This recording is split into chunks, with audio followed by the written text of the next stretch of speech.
Welcome back to a Celtic State of Mind. I'm Paul John Dykes, and for this halftime show, I'm joined by Kevin McCluskey. It's currently St Mirren 0, Celtic 2, Kevin, and we spoke before the game about the manner of the performance. Yes, we need to get the win. We need to get the points on the board. Have you been happy with the style of our first half performance? It looks as though we're a wee bit more fluid. Yeah, I'm very happy with the first 10, 15 minutes for sure. We came out and we were absolutely flying. My stream had only just kicked in when Maeda's put the ball in the back of the net, so that's a lovely way to start it off and enjoy that feeling of the first note that you write down in a game being goal for Celtic. So it was great to do that, and then the second note being goal for Celtic kind of makes it all the more sweeter.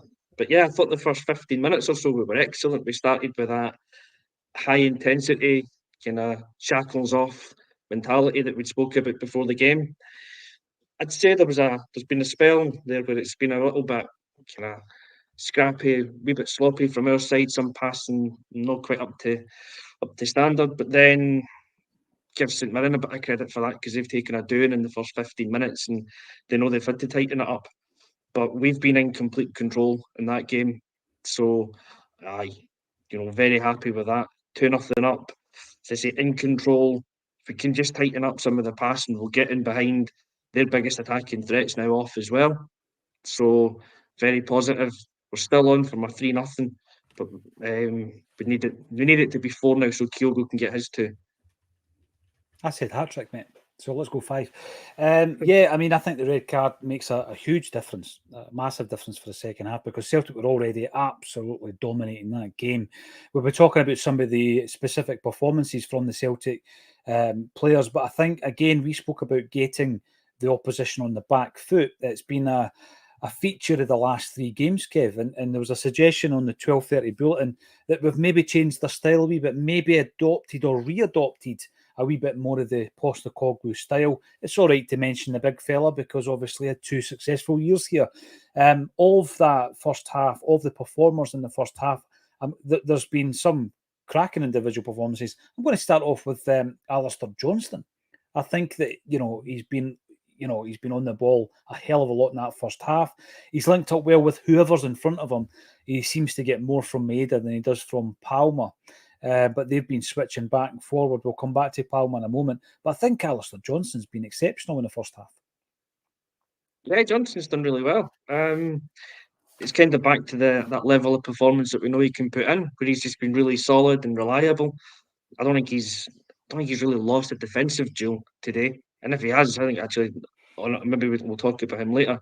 But I think Nawrocki's done pretty well. I'm going to get the pronunciation of his name right at one point. Nawrocki, I think it is. He's done really well. He's covered in well. Put But in the Hungarian Johnson's filter. done Put in the whole Hungarian filter and it will sound Hungarian better. filter. Yeah. Nawrocki. It's more Russian than Hungarian. I don't know. It still sounds better though. Still sounds good. Aye, Johnson. Let's get back to this. He's done well though. He's defensively. I think he's done well, and on the ball, he's looked really good. Also, kind of really assured, good forward passing. His balls that he's been playing in behind for, especially Maeda, to get on, have been pretty good. If he could just get the weight of them that wee bit better, then like Maeda would have had a few more decent kind of opportunities to cut it back. But he's done well, and it's about time we had consistently good performances from him again because we got very used to them last season, and he's been one of those players that's been a wee bit up and down this season. So he's choosing a good time to come into form when we've needed him in this kind of mini season leading up to the Rangers game and now tonight. So it'll stand him in good stead, hopefully, for the second half of the campaign as well, to get a good 90 minutes under his belt tonight. Yeah, definitely. I think Maeda has been back to the Maeda of old, and I'm talking about the version that is consistent. He runs the defence ragged. He hits that bile and he gets the crosses over. There was a few moments in the first half where he had gone and reverted back to that cross into Kyogo where he's done the overlap. Johnson's found him and he's whipped it in. And I think Kyogo's been unlucky, actually. We have tried to find him 2 or 3 times. He's just about had a chance, And I think that you're talking a yard, half a yard, Kevin, he's in. Kyogo. And I think that in the second half, that will be the case. But Maeda, yeah, he's looked very, very sharp on the wing. It's unfortunate for me because it seems so one-sided in terms of the quality on the wing tonight, because Palmer's crossing has just not been on it at all. Palmer's a player I like. I mean, see, when you look at his goal contributions, I was looking at this today. Celtic tweeted it out: 16 games, 14 goals, scored and assists, obviously. And you watch him tonight, you just think sometimes he's just lofting the ball in. It's a bit of a hit and hope kind of thing. He's a tidy player, but he definitely needs to be refined. Kev does Palmer. He's got loads going for him. But in this Celtic side, he needs to be far more accurate with his cross balls. I think he's probably in that kind of position where if Greg Taylor's overlapping him, just give it to Taylor tonight, because Palmer's crosses have been poor. Yeah, they have been. I've seen some of that going around in the fabled WhatsApp chat as well. Just, highlighting that particular, say, lack of ability tonight from Palmer, and he's unfortunately got that in him. He'll have games like this where he'll fire the ball into the box 100 times, and 100 times he'll miss his man. I think that's part of the frustration that comes with the joy with him at the same time, because you know that he's also got a perfect delivery in him when he gets it out of him. He's shown it a few times already this season. So he is a frustrating player. He can get away with it tonight, I think, because we're 2-0 up and we're fairly comfortable in this match. But yeah, long term, it's something that he really needs to iron out and just get that consistency in his final ball and his delivery. Having said that, his one decent cross that he put in from a free kick, I think it was, brought Kyogo's one and only touch of the ball in the box, and he's nearly scored from it. So he definitely has that in him, that when he gets the delivery right, it's a really dangerous ball that he puts in. So if that's something that we can get him working on in the training ground, just refining that, getting that final ball to be a bit more accurate, he becomes a far bigger asset to us, and he'll get more than this 14 goals and assists that he's already got at this stage, which is a phenomenal record. I think you would describe him as a raw talent, Kev, if he's under the correct tutelage. And I think Brendan Rodgers is that coach. Then he can be refined and he can become that player that, more often than not, the crosses are of better quality. That was one example in the first half. Maeda gets the early goal within a minute, and it's Matt O'Reilly again with the assist. The guy's having an incredible season. And then O'Reilly himself pops up with the second, and we're 2-0 up within 5 minutes, and you're thinking, this is going to be one of those nights. We could really do that thing. Remember against Kilmarnock, we were, after 20 odd minutes, we were 4-0 up, 28 minutes, something like that, and we missed a penalty. It looked as though it was going to be that type of night. Stephen Robinson's side, it's all about, at that point, I think, damage limitation. And I think they did. They kind of shut up shop. It was, Celtic were dominant. We were pushing them onto the back foot. I think Johnston's full of invention down the right-hand side. My only concern, just prior to the sending off that we're going to be talking about, was that there was a hit and hope ball over the top, and Nawrocki seemed to be hit for pace. That was my only concern about him in the first half.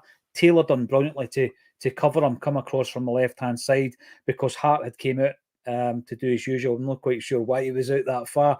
Taylor came over and he mopped it up. But it was just a few moments after that, one of the biggest talking points of the first half occurred. The ball was whipped in. I think there's two sides of this argument, Kev. I'm a Celtic fan. I see things through green-tinted spectacles. Of course I do. But I'm looking at that and thinking, if that was Kyogo going in, you're thinking, right, it's there to be won. Joe Hart, fair play to him, up, doesn't make a meal of it. I think it's a wee bit harsh. I do think the sending off's a wee bit harsh. What's your take on it?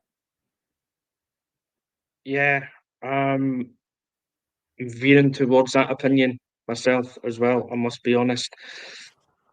Because, like you say, it's one of those ones, and we'll do it, or I like to do it with all these kind of controversial decisions and go, if the boot's on the other foot, are we shouting for a penalty? Are we shouting for a red card? Whatever. And in this one, I think the striker is Olisanya. He's got every right to go for that ball. It's there to be won. He doesn't get there. Hart gets there first. It's a bad collision, but there's no. And I know it doesn't really matter. There's no intent behind it, though. He doesn't intend to go in and hurt Joe Hart. He's going in to win the ball. He's just a second too late. Now, as I say, the lack of intent doesn't really matter because that could be a dullion for Joe Hart. So I can see why he's given us a red, and especially when you do the VAR replays and you slow it down, which always makes it look worse, and you get that still frame of studs on face, and you think, right, he's out of control, red card. I think in the heat of the moment or in the light of the day of it, he's not out of control. He is making an attempt to get the ball. It's a yellow, but we've seen them upgraded to reds before, given a straight red. So yeah, whether I would have given it as a straight red, I'm not sure, but the guy's made a genuine attempt to play the ball, so there's a little bit of misfortune there for him. There is, and you know, the one thing I'm going to be interested in the second half is there was a comment made by Brendan Rodgers that they had to deal with the opposition going down to 10 men. They had to deal with that better.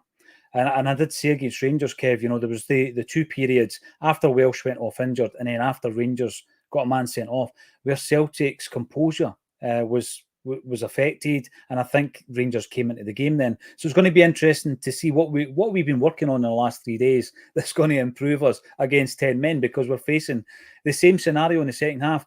Another player I want to mention is Bernardo.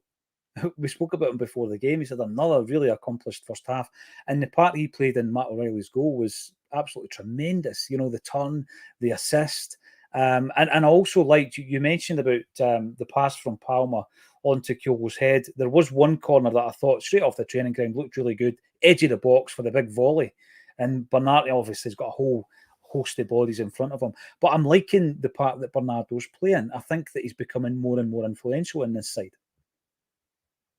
Yeah, I think what we'd seen of him before was more of the defensive side because of the type of games he was being involved in. You know, he's having to put in a lot of work. So it was high work rate, it was teamwork from him more than individual flair, if you want to call it that. And now in the last few games, to reuse the phrase, since the shackles have come off the whole team, they've come off him as well. And he's one of the boys that's benefiting more from that because I think he's got a wee bit more freedom to get forward, get involved in the play further up, and do these things. His assist for the goal, I thought was brilliant. It's good strength. I think initially when he takes the ball in, the spin takes the defender at the game, and again, it's the composure, it's the vision to pick the pass out. The weight's perfect. O'Reilly's first touch as well, it just creates the angle, everything about it. It's a really, really good goal.